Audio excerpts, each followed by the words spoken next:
everyone, Kristina Werner here. Welcome to another video for SimonsStamp.com. Today I'm going to be creating a card using contents from the February 2020 card kit from Simon.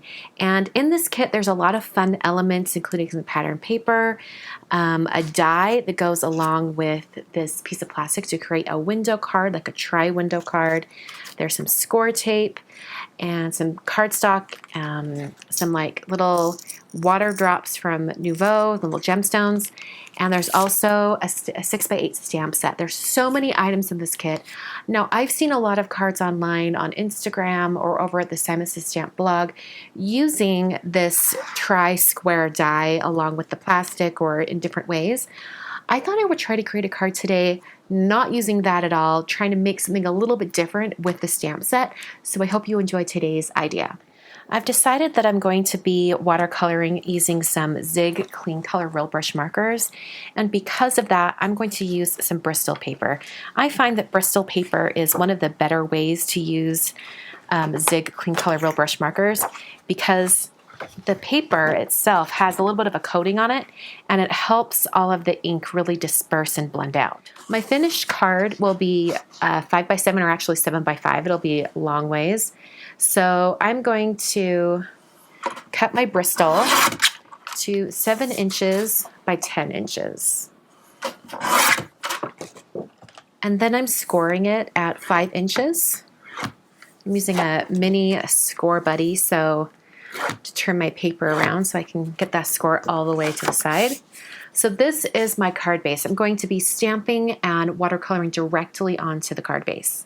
Now, because this card base is so big, I'm going to actually have to have it folded inside my MISTI stamp positioning tool.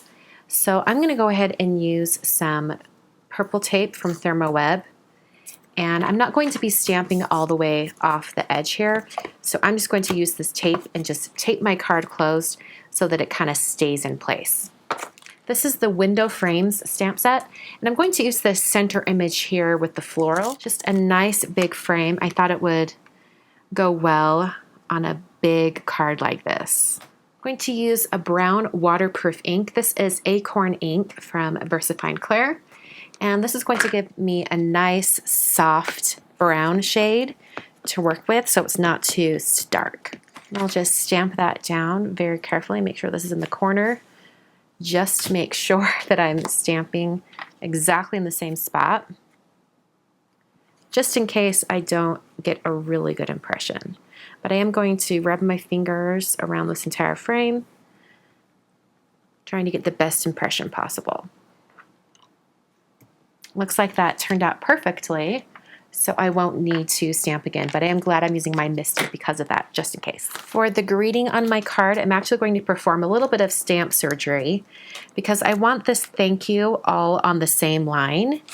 And then I'm going to have a secondary sentiment that says, "For your kindness," underneath it.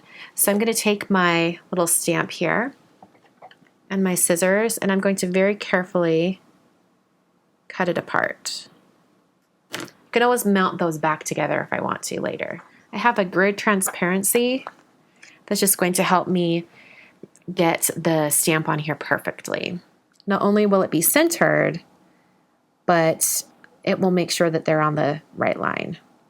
All right, I have it in the place where I want it, and I go like this. It picks up the stamps as well as the grid transparency. So I'm going to go ahead and ink up my stamping and stamp it directly onto my card base.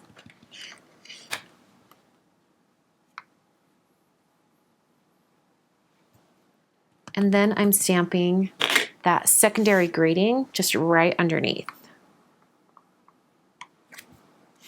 Now we can take this tape off, and here is the main design of my card. Now I'm going to be doing quite a bit of watercoloring with my Zig Clean Color Real Brush markers, but because it's not that big of an area, I'm not worried about taping this down to a board, so it won't warp too much. So like I said, I'm using the Zig Clean Color Real Brush markers. I'm going to go ahead and start coloring, and I'll turn on some music for you to enjoy.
So I felt like it needed something a little bit more around the outer edge to just set off the entire area since it is such a big card. So I took a T-square ruler and this 0.3 Copic multiliner and just did a dashed line all the way around the outside. And that finishes the card for today. Super simple, very simple stamping and simple watercoloring. Thanks so much for watching today. Just a reminder that you can get the Simon Says Stamp February 2020 card kit over at SimonsSaysStamp.com, and you can subscribe to receive this card kit and other ones in the future if you'd like as well. Thanks so much for watching today, and I'll catch you guys in another video very soon.